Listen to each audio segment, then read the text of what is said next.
Hello, my name is Joni McPeak. The video you're about to watch focuses on Thomas Jefferson and his views on education. He was not only the author of the Declaration of Independence and the third President of the United States, but he also a philosopher, thinker, innovator. His beliefs have significantly influenced religion, education, and politics in America. Thomas Jefferson's early beginnings began in 1743. He was born to a plantation farmer and accomplished surveyor. He was born near the present day Charlottesville, Virginia. His early education started with lessons in Greek, French, and Latin from a local minister. After his father's death at the age of 14, he inherited some land. And then a few years later, he enrolled at William and Mary, and he studied law under George Wythe. While Jefferson's time at William and Mary, he was introduced to a professor named Smalls. Smalls introduced him to the principles of the Scottish Enlightenment. He was influenced by thinkers and innovators like John Locke, Isaac Newton, Francis Beekman, Adam Smith. The Scottish Enlightenment began in the 18th century in Scotland and England, and later spilled over into the Americas. The movement shaped great thinkers like John Locke and Adam Smith. Its key principles focus on reason, science, moral philosophy, and individual rights and liberties. Thomas Jefferson was introduced to these ideological concepts, which deeply resonated with him. He believed that individuals should have the right to govern themselves, enjoy liberty, and possess fundamental rights. The Scottish Enlightenment significantly influenced Jefferson's writing, his advocacy for a universal education system, and the Declaration of Independence.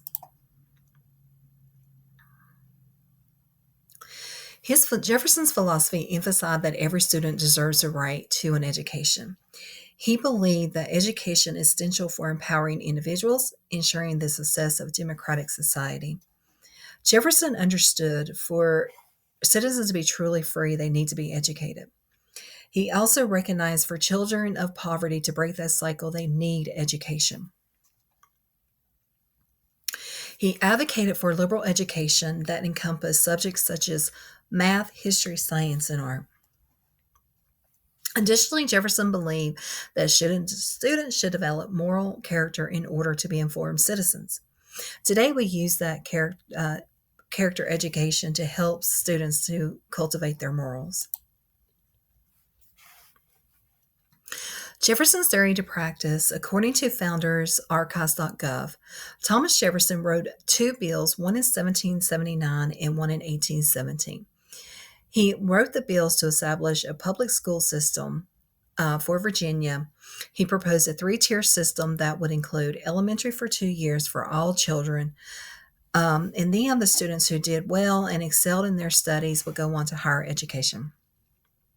Unfortunately, both these bills were turned down, and his vision for public education system did not come to fruition during his time. However, in 1819, Jefferson played a key role in establishing the University of Virginia. He believed in reason and scientific inquiry. Jefferson personally designed the curriculum and the campus of Virginia.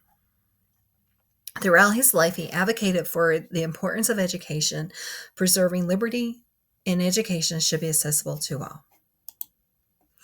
Jefferson's perspective of diversity, he advocated for young white males that argue that for democracy to survive, these men need to be educated.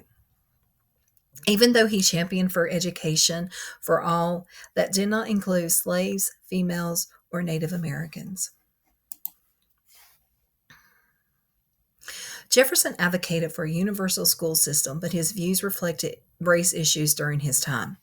He contradicted himself when he advocated for an education, but that still did not include female slaves or Native Americans.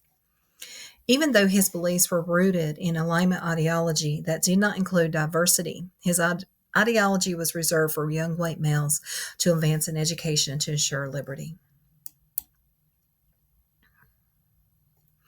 In closing, Jefferson is undoubtedly one of the most influential leaders of his time, shaping our politics, religion, and education.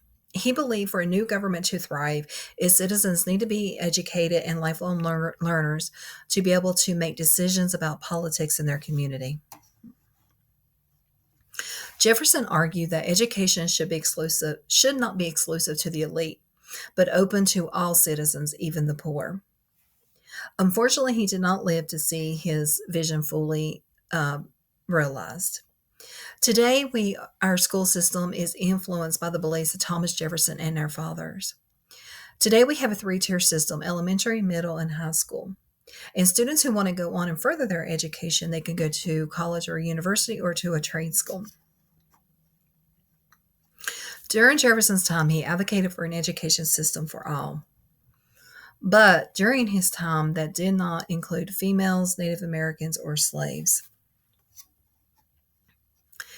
Even though our school system has came a long way since Thomas Jefferson, there is still some hurdles that we need to overcome. Our school system today faces teacher shortages, attendance problems, violence in the schools, and other issues. We need to go back to our founding fathers' principles, why they wanted to create an education system, and how we can ensure future generations have the opportunity to learn. The biblical worldview of Thomas Jefferson, he was a complex and complicated man when it came to religion. He never characterized himself as a Christian, but believed all men should be able to have the liberty to pursue the religion. In Proverbs 22:6, the New International Version, start children off on the way they should go, and even when they are too old, they will not return from it. Thank you.